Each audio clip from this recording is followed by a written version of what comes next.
몇 주간 동안 크리스마스 때까지 성탄절에 대한 찬양을 드리죠. 이렇게 우리의 마음이 주님의 오심을 예비하는 그런 절기가 되어져야 한다. 그런 메시지가 담겨 있습니다. 우리에게 주님을 허락하신 우리 하나님 앞에 감사를 드립니다. 우리에게 새로운 카페트를 주신 하나님에게도 감사를 드립니다.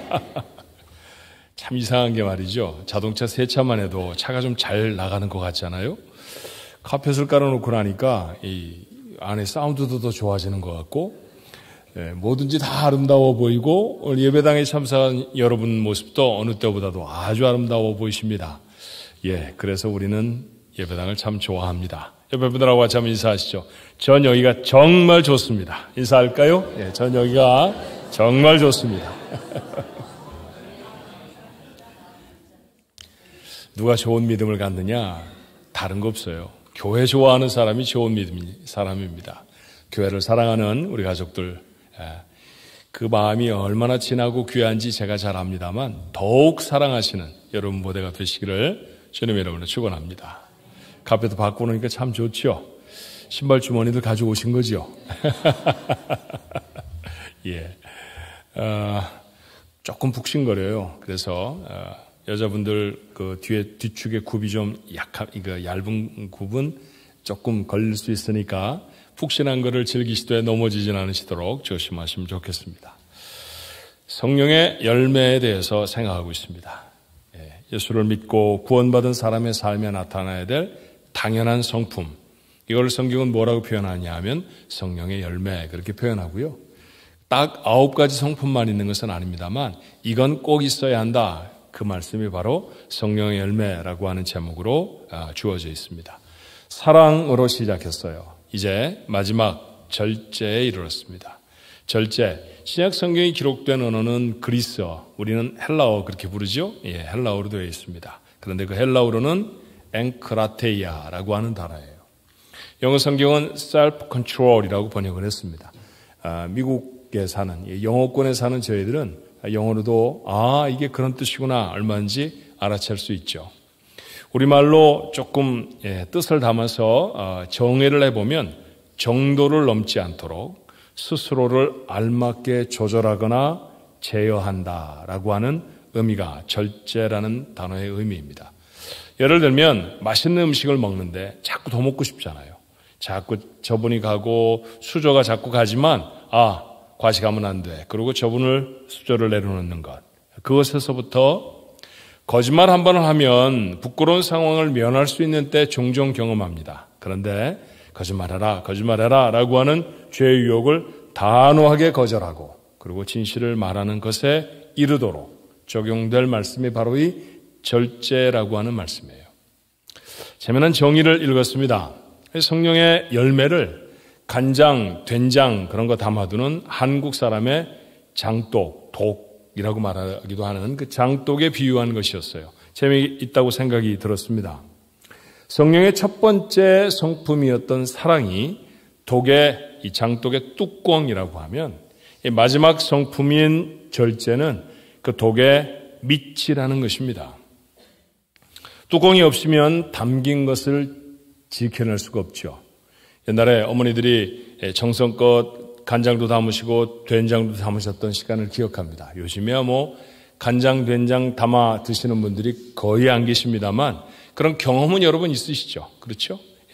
그런데 그런 거 담아두면 햇볕을 쐬야 되니까 맑은 날은 뚜껑을 열어놓습니다. 그러다 갑자기 하늘이 어두컴컴해져서 비라도 내리면 화들짝 놀라셔서 뚜껑을 덮곤 하시는 것 본 적이 있습니다. 열어놓으면 그 안에 아무리 정성껏 만든 음식을 보관해도 계속해서 유지할 수가 없게 되는 것이죠.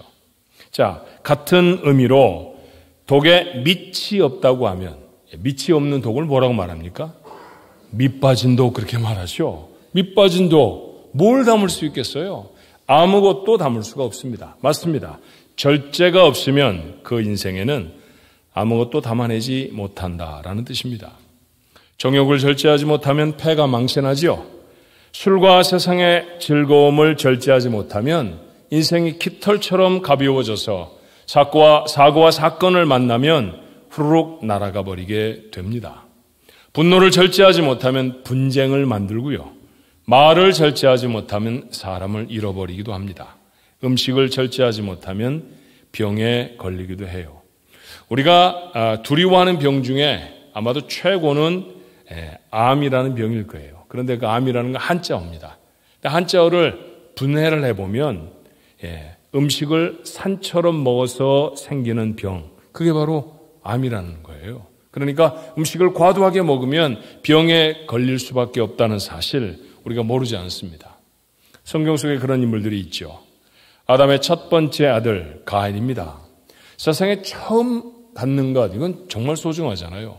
저도 저희 집안에서 첫 아들이기 때문에 대단히 소중하게 여김을 받으며 자랐던 기억이 있습니다. 그러나 가인과 같은 사람은 그렇게 소중한 태어남을 경험했어도 그런 모습으로 살아가지를 못하죠. 세상에 사람에게서 태어난 사람으로는 가인이 첫 번째 사람입니다. 왜냐하면 아담은 하나님이 만들어 놓으셨으니까 말이죠. 그 아담이 사람을 낳았는데 그 첫 번째 낳은 사람이 바로 가인이에요. 그런데 우리는 이 세상에 첫 번째 태어난 사람, 그렇게 가인을 기억하지 않습니다. 동생을 때려 죽이고 첫 살인을 저지른 사람이라고 기억하지요. 이유가 무엇입니까? 시기와 분노를 절제하지 못해서 동생을 죽였기 때문입니다. 외롭고 힘겨운 도피의 삶에 다윗은 위로가 필요했을까요? 아내가 참 많았습니다. 그렇게 자신의 감정을, 정욕을 절제하지 못해서 다윗의 인생에 아내들이 낳았던 아들들의 다툼은 그의 평생의 부끄러움이 되었다는 사실도 우리가 모르지 않습니다. 유다의 신실했던 왕 히스기야, 그는 기도로 아수르의 18만 5천 명 군사를 물리치기도 했고요. 기도로 죽을 병을 고치기도 했습니다. 대단한 사람입니다. 아버지에게서 물려받을 때는 거의 거덜난 나라였었는데 히스기야는 그 나라를 부강한 나라로 만들었어요.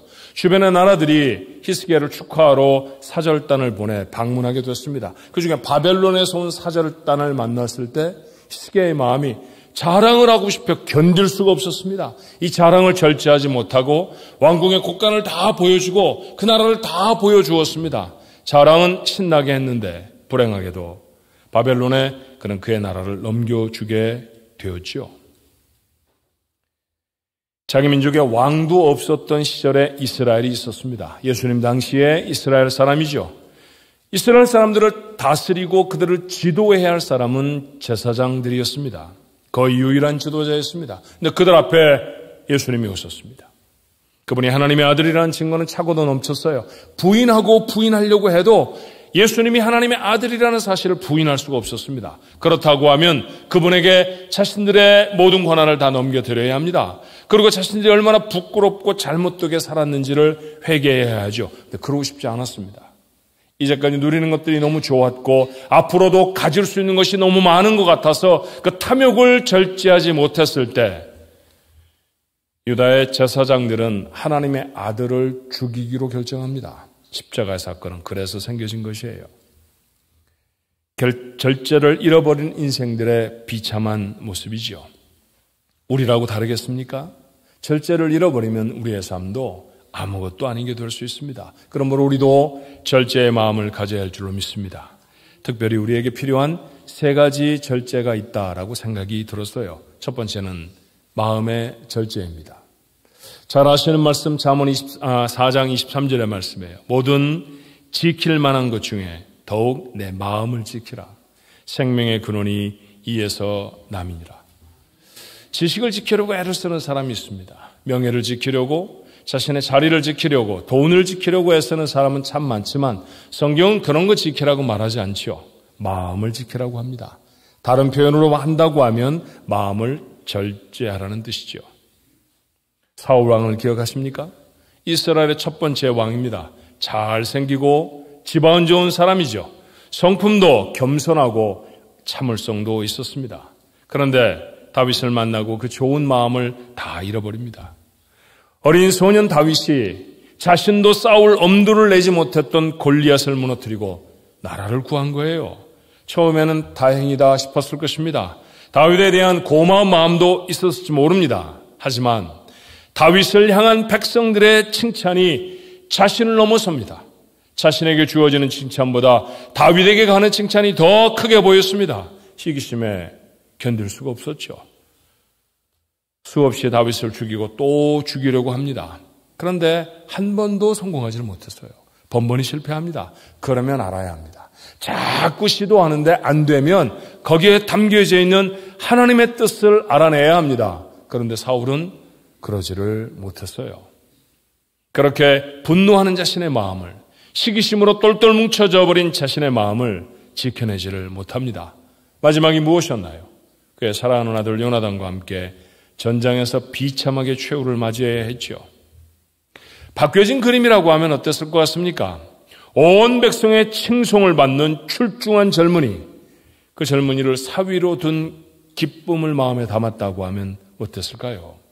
사위가 잘 되면, 사위가 칭찬을 받으면, 온 나라에 사위의 칭송이 자자하면 그 장인은 얼마나 기쁘겠습니까? 그런 기쁨을 가지고 있었다고 하면, 그리고 비록 자기가 지금은 왕이지만 하나님의 뜻이 다윗을 왕으로 세우시려고 한다는 사실을 알면 그 다윗에게 왕위를 넘겨주고 뒤에서 기도하고 자문하는 역할을 잘 감당해 주었다고 하면 성경은 얼마나 다른 모습의 사울을 우리에게 전해 주었을까요? 마음을 지키지 못한 사람의 삶은 이처럼 비참해져 버립니다. 여자의 일생이라는 말 혹시 들어보셨나요? 옛날에는 여자의 일생을 이렇게 말했다고 해요. 어린 여자, 소녀라고 부릅니다. 그 소녀가 조금 자라면 뭐라고 부르죠? 아가씨, 그렇게 부릅니다. 그렇죠? 아가씨가 됐다가 아가씨가 결혼을 하고 아이를 낳고 하면 뭐라고 부르나요? 여러분 듣기 싫어하는 호칭 중에 하나, 아줌마가 됩니다. 예. 아줌마가 됐다가 그 자신이 낳은 아이들이 또 시집장가를 가서 아이를 낳으면 이번에는 누가 되나요? 하기도 싫지만 듣기는 그 손자 손녀는 너무너무 이쁘지만 호칭은 좀 별로예요. 그렇죠? 할머니가 됩니다. 이게 여자 일생이라고 했어요. 요즘은 바뀌어졌다네요. 시작은 소녀 맞습니다. 소녀가 아가씨가 되고 아가씨가 아줌마가 되는 데까지는 맞습니다. 근데 아줌마가 된 다음에 할머니 대신 되어지는 게 있답니다. 보톡스 아줌마가 된다네요. 할머니가 할머니 같지 않습니다. 주름을 다 펴서 옛날보다 더 젊어지는 그런 아줌마들이 되어져 버리셨습니다. 그럴 수 있지요. 하지만 얼굴의 주름살은 참 잘 지우시는데 마음의 주름살은 어떠십니까? 그건 못 지원해서 끝까지 붙들고 사는 사람들이 우리 주변에 얼마나 많은지 몰라요. 남편에게 30년 전쯤 섭섭했던 사건을 지금도 기회만 되면 우려냅니다. 아니 여러분 생각해 보세요. 사골국도 끓이고 또 끓이면 국물이 연해지지 않습니까? 근데 왜 여자의 마음에 담겨진 분노는 시간이 지나면 지날수록 점점 더 진국이 된답니까? 그것에 가슴 아파하고 그리고 그 가슴 아파하는 사람 곁에 선 사람도 같이 힘들어지죠. 어린 시절에 가난하게 살았던 사람이 있습니다. 그래서 배움의 꿈을 접었던 아픔이 있었던 사람도 있지요. 이후에 노력해서 부유해졌습니다. 학교를 마쳐도 2번이나 마쳤을 나이가 되어졌는데도 그때의 상처를 쉽게 털어내지를 못해요. 누가 좀 배웠다고 하면, 누가 뭘 좀 가졌다고 하면 괜히 화가 납니다. 그러니 사람 관계 잘 못하죠. 사람 대하는 게 힘들어집니다. 화를 참지 못하고 감정의 동요에 이리저리 휩쓸립니다. 마음을 절제하지 못하는, 마음을 지키지 못하는 사람의 모습이죠. 이렇게 살면 하나님이 그의 인생에 베푸시는 은혜를 담을 방법이 없습니다. 무슨 독이라고요? 밑 빠진 독이 되어버립니다. 마음을 지켜내야 하나님이 그에게 쌓으시는, 그에게 부으시는 복을 담게 됩니다. 마음을 지키는 우리 가족들 되시기를 주님의 이름으로 축원합니다. 1966년에 저희 교회에서 멀지 않은 곳, 세계적으로 유명한 스탠포드 대학의 미셸이라는 이름의 박사가 실험을 하나 했어요. 4살짜리 아이들 653명을 대상으로 실험을 합니다. 아이들을 가득 모아놓고 선생님이 아이들 앞에 섰어요. 캔디 하나를 아이들에게 다 나눠줍니다. 그러면 이렇게 말하는 거예요. 선생님이 잠깐 나갔다가 들어올 것인데 그때까지 캔디를 먹지 않고 선생님을 기다리는 사람은 선생님이 캔디 하나 더 줄 거예요. 그런데 먹는 사람은 안 줘요. 이러고 선생님이 나갔어요. 자, 아이들은 극명하게 두 그룹으로 딱 갈라졌습니다. 첫 번째 그룹은 어떤 그룹이었을까요? 4살짜리 아이가 캔디 보고 그냥 있으면 그 아이가 아니죠. 까먹습니다. 선생님이 언제 들어온다고 했는지, 들어와서 무슨 캔디를 줄 것인지 아무 생각이 없어요. 지금 손에 드는 캔디 먹어버렸습니다. 그런데 일부의 아이들, 또 한 그룹의 아이들은 선생님이 약속하셨으니까 돌아오면 캔디를 또 줄 거야. 그리고 지켜냅니다. 근데 여러분, 지키는 게 되게 힘들잖아요. 왜냐하면 입에 침이 가득 고일 것이고 그 침을 꼴깍꼴깍 삼켜가면서 선생님이 올 때까지 기다리는 거예요. 선생님이 다시 돌아왔습니다. 그랬더니 일부의 그룹 아이들은, 한 그룹의 아이들은 캔디를 먹지 않고 기다려준 겁니다. 선생님 약속대로 캔디를 하나씩 더 나누어 주었죠. 그런데 실험은 지금부터였어요. 자, 그 두 그룹의 아이들을 15년 동안 추적하며 조사를 했습니다.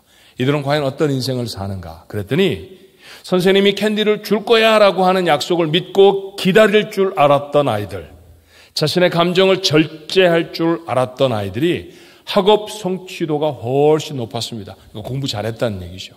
그리고 대학도 더 잘 가고요. 자, 15년 이후의 삶도 추적을 해보았습니다. 그랬더니 그 그룹의 아이들은 캔디를 다 먹어버린 그룹의 아이들과는 비교도 되지 않을 정도로 사회적으로 신망을 얻고 지도적인 자리에 있다는 것을 발견하게 됐습니다. 그런데 기다리지 못하고 캔디를 홀랑 먹어버렸던 아이들을 찾아보니까 그 아이들은 비만과 약물 중독과 사회 부적응자가 기다리고 참았던 아이들에 비해서 월등히 많다는 사실을 확인할 수 있게 되어졌어요. 자, 이 실험이 우리에게 주는 메시지가 무엇입니까? 절제가 삶의 질을 좌우한다라는 것이죠. 유혹은 참 달콤합니다. 하지만 인생의 성공과 실패를 좌우하는 것은 이 달콤한 유혹을 절제할 수 있는 힘에 달려 있습니다. 정도를 지나치지 않아야 합니다.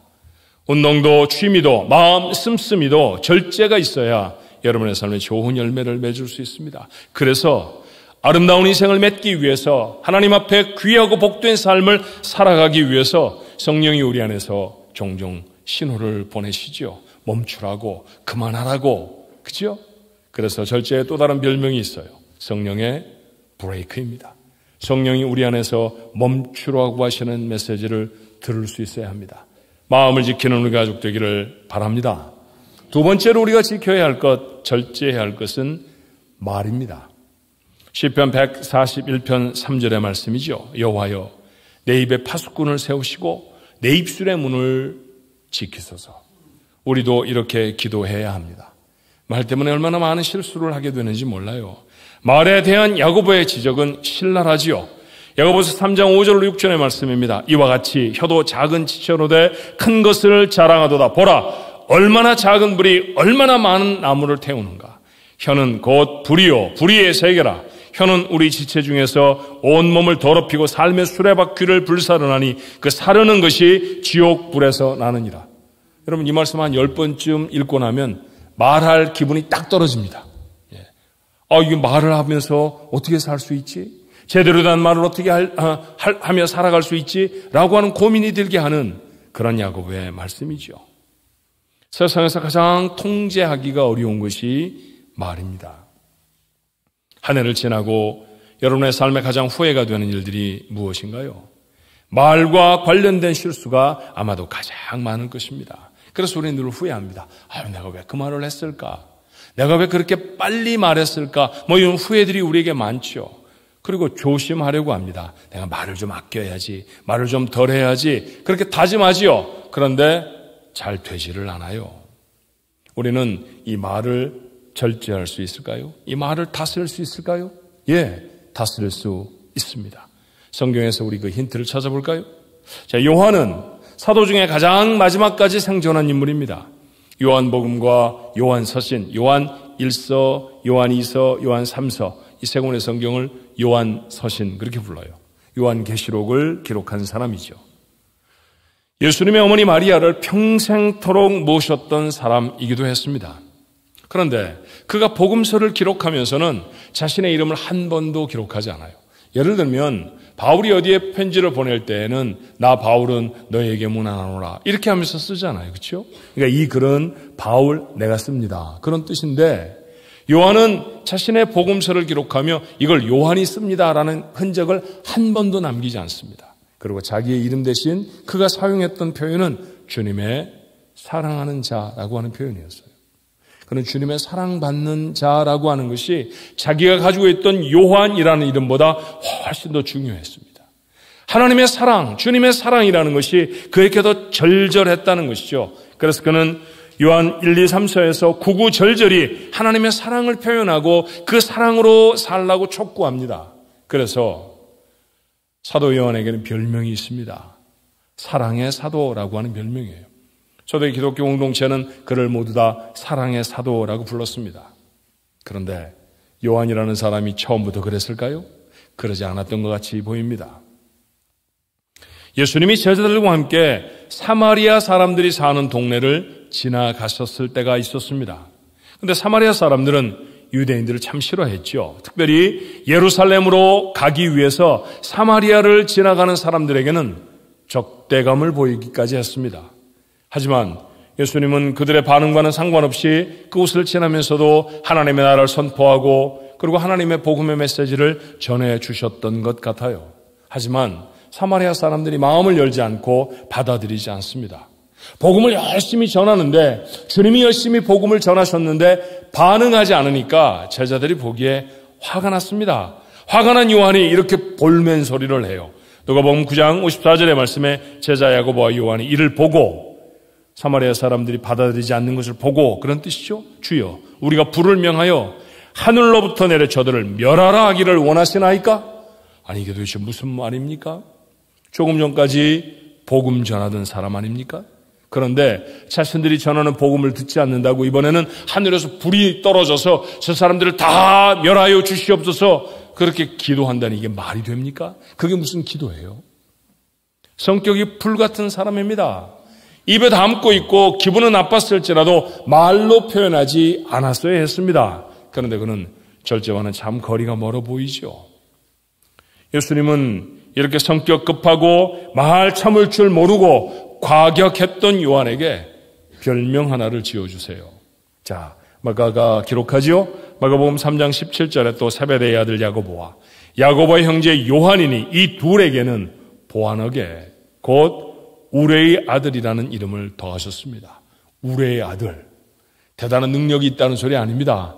잘 참지 못한다는 소리고요. 덜렁거리고 시끄럽다는 얘기입니다. 예, 그런 사람이 바로 요한이었습니다. 요한도 처음엔 그랬죠.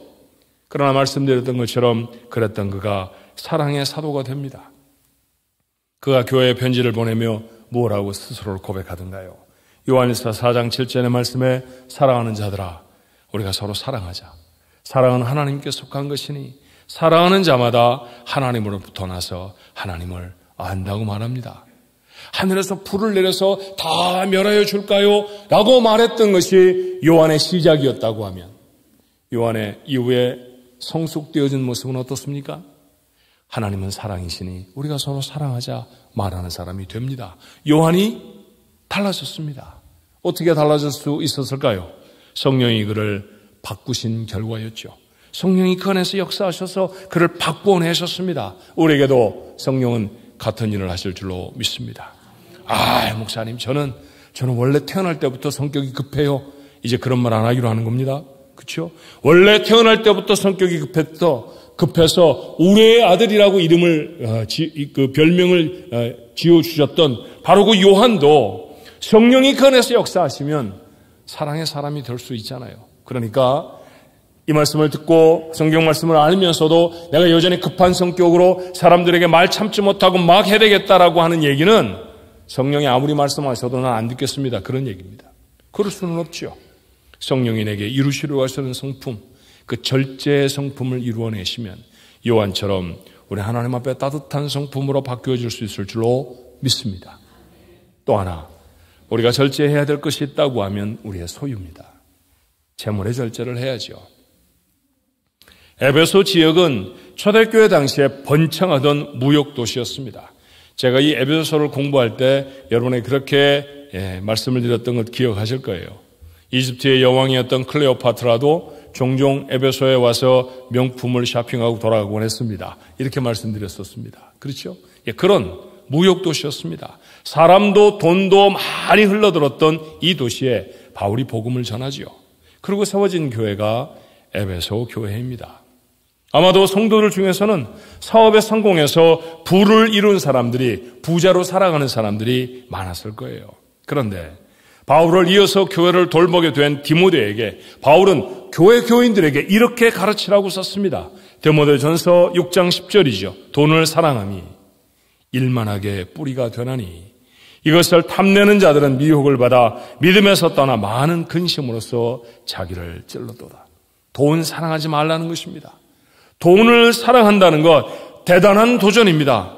왠지 아십니까? 돈을 사랑하는 것은 다른 것을 사랑하는 것과 달리 노력할 필요가 없습니다. 본성에 충실하게 살면 그저 돈을 사랑하게 되어 있습니다. 가지면 가질수록 더 갖고 싶어지고 더 가지게 되면 더 가질수록 더 사치스럽게 더 화려하게 살고 싶어집니다. 문제는 이렇게 살면 악을 행할 수밖에 없게 된다는 것이죠. 정말 재물은 많으면 많을수록 좋은 것일까요? 내가 소유한 것은 하나님이 내게 주신 것이니까 내 마음대로 써도 괜찮은 것이겠습니까? 광야의 이스라엘 백성은 먹고 사는 문제가 참 절박했습니다. 광야입니다. 광야를 지나가며 그들이 무엇인가를 먹어야 한다고 하면 씨를 뿌려야 하고 그 씨가 싹이 나야 하고 열매를 만들어 줄 때까지 기다려야 할 터인데 기다릴 만한 시간이 없잖아요. 그들은 그 땅을 여행자로 지나갑니다. 그래서 먹고 사는 게 굉장히 심각했죠. 광야라는 것은 변변한 물건을, 음식을 파는 것도 사실은 아닙니다. 어떻게 먹고 살 수 있었을까요? 하나님이 그들에게 만나를 주셔서 먹고 살았습니다. 그들의 가장 큰 생존의 문제를 하나님이 만나를 주심으로 해결하셨죠. 하나님은 하나님의 백성의 생존을 이렇게 책임지시는 분인 줄로 믿습니다. 그런데 이 만나를 먹는 가장 큰 특징 중에 하나가 무엇입니까? 하루 먹을 것밖에는 가질 수 없다는 거죠. 어떤 가족이든지 그 가족의 하루 먹을 것밖에는 가져갈 수가 없었습니다. 물론 더 가져온 사람도 있었겠죠. 그게 본성이니까 말이에요. 누군가가 하루 먹을 것만 가지고 어떻게 예비를 해두어야지. 그는 이틀 먹을 것, 사흘 먹을 것 정도는 챙겨놔야 돼. 아마 그러고 가져온 사람들이 있었을 거예요. 그런데 그렇게 가져와 보았더니 어떻게 됐습니까? 하루 먹을 것 이상의 음식은 썩어버리고 벌레가 나서 더 이상 먹을 수가 없게 되었습니다. 아무짝에도 쓸모가 없게 되었다라는 것입니다. 도리어 그 상해버린 만나를 버리느라 수고를 해야 했을 것입니다. 여러분 집에서도 먹고 남은 음식 썩어버리면 그거 버리는 게 얼마나 짜증스럽습니까? 만나가 가지고 와서 먹을 때는 정말 맛있는 것이었지만 썩고 벌레가 나버리면 그걸 처리하는데 그들은 얼마나 불편했을까요? 그렇다고 하면 이 메시지에, 이 사건 속에 하나님의 우리에게 주시는 교훈이 있습니다. 내게 필요한 이상의 소유는 내게 아무런 소용이 없다는 것이죠. 하나님이 내게 필요한 것은 주시는 줄로 믿습니다.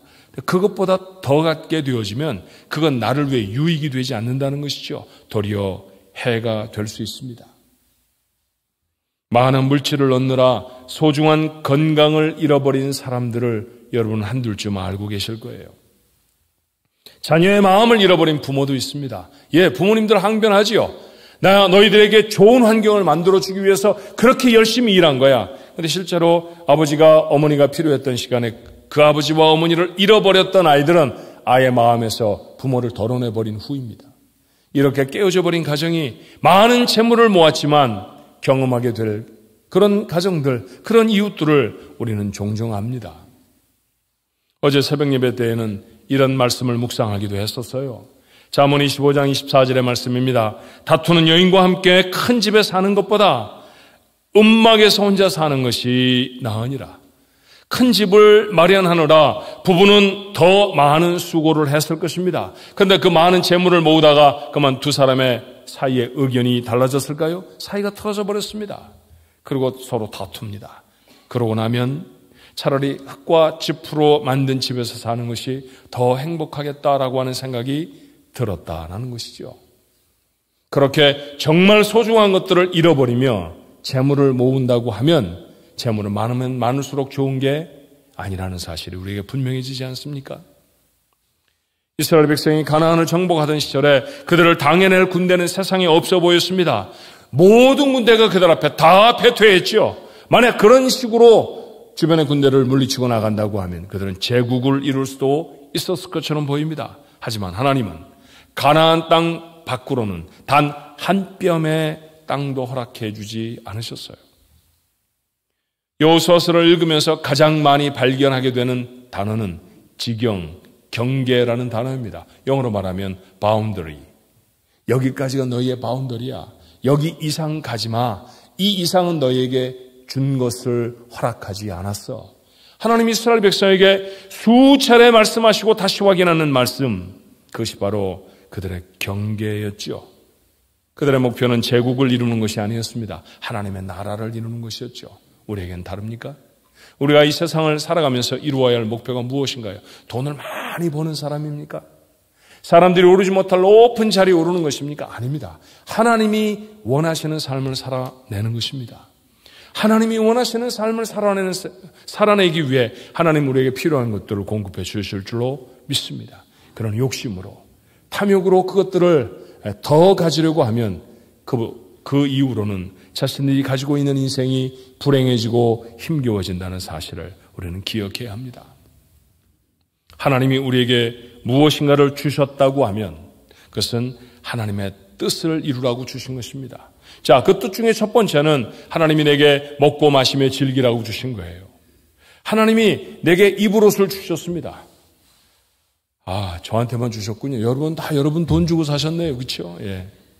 하나님이 저희들에게 추위를 막고 더위를 이겨낼 수 있는 옷을 주셨고요. 그리고 하나님이 오늘도 이 자리에 나와 예배할 수 있도록 우리가 먹을 음식들을 공급해 주셨습니다.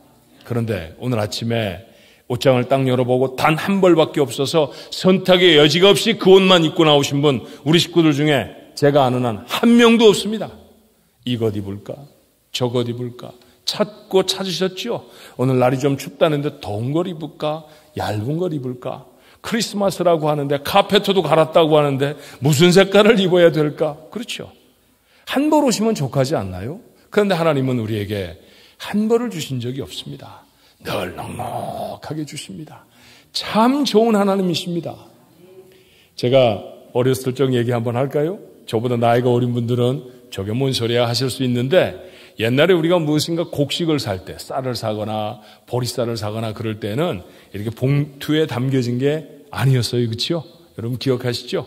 나무로 만든 이 상자에 그 곡식을 넣어서 그것으로 얼마만큼의 부피가 되어지면 그걸 주었습니다. 그걸 한국말로 되라고 했습니다. 기억나시나요? 예, 쌀을 잔뜩 담아가지고 그 다음에 어떻게 합니까? 둥그런 막대기로 위를 쭉 밀지요. 그렇게 해서 반듯하게 만들어진 그 네모 상자 안에 들어진 곡식이 한 된 거예요. 근데 인심이 넉넉한 주인들은 어떻게 주던가요? 이 막대기를 쫙 움직이다가 절반쯤에서 탁 멈춥니다. 나머지 절반은 산처럼 쌓여 있는 거죠. 그러고 주면 참 괜찮은 분이에요. 근데 정말 더 괜찮은 분이 있습니다. 누굽니까? 아예 푹 퍼서요. 나무로 깎지 않고 그냥 그걸 전부 다 주는 분입니다. 예, 그런 가게에 더 자주 가게 되죠. 어렸을 적 생각을 해보면 우리 하나님 꼭 그런 분 같아요. 필요한 것만 받았던 적 없습니다.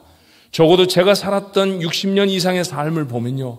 하나님이 제게 허락해 주신 것은 늘 필요한 것보다 넉넉하게 주셨습니다. 그러니 누리십시오. 그러니 그것으로 즐거워하며 하나님 앞에 영광을 돌리시고 감사하는 영혼들이 되시기를 바랍니다. 그런데 여러분 주의해야 할 것이 있습니다. 내게 주신 것들 중에 내가 넉넉하게 가져서 충분히 누리게 되는 그런 물질도 있지만 하나님이 내게 하라고 주신 것들도 있다는 사실을 놓치지 않아야 합니다. 내 손에 가진 모든 것이 모두 다 내 것은 아니라는 사실을 알아야죠. 하나님이 내게 물질을 주십니다. 그러면 그 물질로 하나님이 원하시는 일들을 하도록 우리를 인도해 가셨다라는 거예요. 그런데 그렇게 주신 재물로 내가 화려한 삶을 위해서 사치를 하게 된다고 하면 그건 지혜롭지 못하게 산다라고 하는 뜻이 아니라 죄를 지며 산다라고 표현해야 맞습니다. 사치를 해보면 더 사치를 하고 싶습니다. 소유를 누릴 때와 똑같은 마음입니다. 한때 이 지역의 부유한 젊은이들 사이에서는 전세 비행기로 휴가를 가는 것이 유행처럼 번졌던 때가 있었습니다. 왜 그렇게 비행기를 전세로 얻어서 휴가를 가는가? 돈이 많이 드는 일인데 여러분 비행기 전세로 얻는 거 자동차 렌트카 하는 것보다도 더 어마어마한 돈이 든다는 거 우리가 계산을 다 해보지 않아도 뻔한 거 아닙니까? 다 알게 되는 거 아니에요? 그런데 젊은이들이 그 많은 돈을 쓰면서 비행기를 빌려서 여행을 하는 이유가 있었습니다. 그건 뭐냐 하면 자신들이 기르고 있는 반려동물들, 개라든지 고양이라든지 이런 게 피곤해하지 않도록 그 동물들이 편안하게 자기와 함께 여행할 수 있도록 그렇게 전세 비행기를 얻어서 휴가를 간다는 거예요. 기가 막힌 소리였습니다. 아니, 몸이 불편한 부모님을 모시러 전세 비행기를 얻었다 이래도 좀 과하지 않나 이렇게 생각할 것인데 부모님을 위한 것도 사실은 아니었습니다. 이런 여행에는 가까운 곳으로만 가도 수만 달러의 비용이 필요합니다. 그런데 그 돈이라고 하면 동유럽에서 중동으로 팔려져 나가는 수십 명의 소녀들을 구출해낼 수가 있어요. 그렇다고 하면 그 돈을 반려견과 함께 여행 가는 데 쓰는 것은 죄입니다. 이렇게 쓰지 않아야 합니다. 하나님이 우리에게 주신 것으로 하나님이 원하시는 것에 사용하는 것, 여러분 그 일에 관심을 가지십시오. 그것이 바로 물질에 대한 절제의 모습입니다. 하나님이 우리에게 세상에 일을 주셨고 물질을 허락하셨다라고 하는 프로테스탄트의 사상이, 우리 개혁교회를 가리켜 프로테스탄트라고 말하잖아요. 그런 프로테스탄트 사상이 오늘날 자본주의를 만들었습니다. 절제하고 검소한 삶을 살면서 그렇게 축적된 자본을 산업을 위해 다시 투자해서 자본주의가 형성되었죠. 그리고 오늘날에 우리가 누리는 문명이 탄생되었습니다. 하지만 우리가 오늘 접하는 자본주의는 천박한 욕심의 사상이 되어져 버렸어요. 절제도 없습니다. 자신의 이익에만 눈이 먼 세상과 이웃을 돌아보지 않는 비정한 자본주의는 절대로 성경의 가르침이 아닙니다. 2015년에 퇴임한 호세 무이카 우루과이 대통령에 대해서 읽은 적이 있습니다. 그는 세상에서 가장 가난한 대통령이라고 칭송을 받았다고 해요. 그의 남긴 말 중에 유명한 몇 마디가 이런 것입니다. 정말로 가난한 사람은 화려한 생활을 유지하려고 노예처럼 일하는 사람이다. 그렇죠. 정말로 가난한 사람은 소유가 적은 사람이 아니라 자신이 누리는 삶, 그 화려한 삶을 유지하기 위해서 노예처럼 일하는 사람이 정말 가난한 사람이라는 거죠. 그럼 또 이런 말도 합니다. 물건은 돈으로 사는 것이 아니라 그 돈을 벌려고 소비한 인생으로 사는 것입니다. 그러니까 무슨 말입니까? 우리가 입은 옷도 인생을 들여서 산 것이고요. 우리가 타고 다니는 자동차도 인생을 주고 산 것이다. 그런 말이죠. 그러므로 인생에서 가장 중요한 것은 물건이 아니라 삶을 누릴 수 있는 시간이다. 얼마나 지혜로운 말인지 모릅니다. 예수님도 우리에게 그렇게 가르치셨죠. 누가복음 12장 15절의 말씀에 그들에게 이르시되 삼가 모든 탐심을 물리치라. 사람의 생명이 그 소유에 넉넉한 데 있지 아니하니라. 물질 소유도 씀씀이도 절제해야 행복한 인생을 산다는 말씀 아닙니까? 물질에 절제해서 하나님이 주신 것이 여러분에게 진정한 복이 되어지기를 주님의 이름으로 축원합니다. 말씀을 맺죠. 우리 인생에 절제가 필요한 것이 어디 마음과 말과 물질 뿐이겠습니까? 하지만 우리가 늘 실패하는 것이 또 이것이기도 합니다. 절제해야 구원받은 인생에 하나님이 허락하시는 복을 담을 수 있습니다. 세상에서 승리하는 인생이 될 수 있죠. 그래서 바울은 이렇게 권합니다. 고린도전서 9장 25절에 이기기를 다투는 자마다 모든 일에 절제하나니 그들은 썩을 승리자의 관을 얻고자 하되 우리는 썩지 아니할 것을 얻고자 하노라. 절제하는 이가 하나님이 허락하시는 삶들을 살아낸다는 것이죠. 절제로 인생의 싸움에 승리하는 우리 가족 모두가 되시기를 주님의 이름으로 축원합니다. 성령의 9가지 열매를 다 마쳤습니다. 한번 암송해 봐야지요. 갈라디아서 5장 22절 23절의 말씀, 우리의 성령이 우리 안에 계심으로 우리의 삶에 이루어내시고 우리의 삶에 만들어 가시는 하나님의 거룩한 성품의 열매들 어떤 것이었나요? 자, 22절 말씀부터 23절 말씀까지 한번 외워볼까요? 오직 성령의 열매는 사랑과 희락과 화평과 오래 참음과 자비와 양선과 충선과 온유와 절제니 이 같은 것을 금지할 법이 없느니라. 갈라디아서 5장 22절로 23절의 말씀. 늘 마음에 기억하고 이 귀한 열매를 여러분의 삶으로 이루어내는 복된 성도들 모두가 되시기를 주님의 이름으로 다시 한번 축원합니다. 기도합니다. 저희들에게 구원의 놀라운 은혜를 허락하시고 구원에 합당한 삶을 살라고 성령이 우리 안에 역사하심을 알게 하시니 감사합니다. 성령께서 우리에게 하나님이 원하시는 아름다운 열매를 이루도록 권고하시고 가르치시고 인도해내십니다.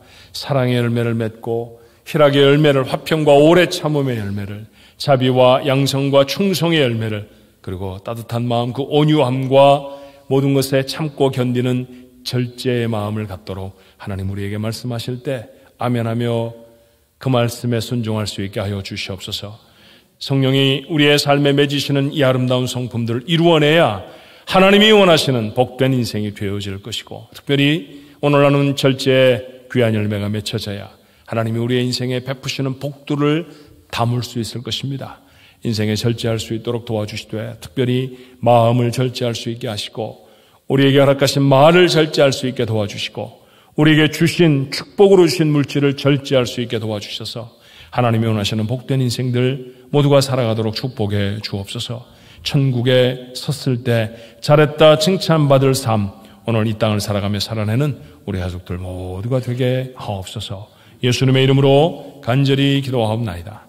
아멘. 우리 하나님 앞에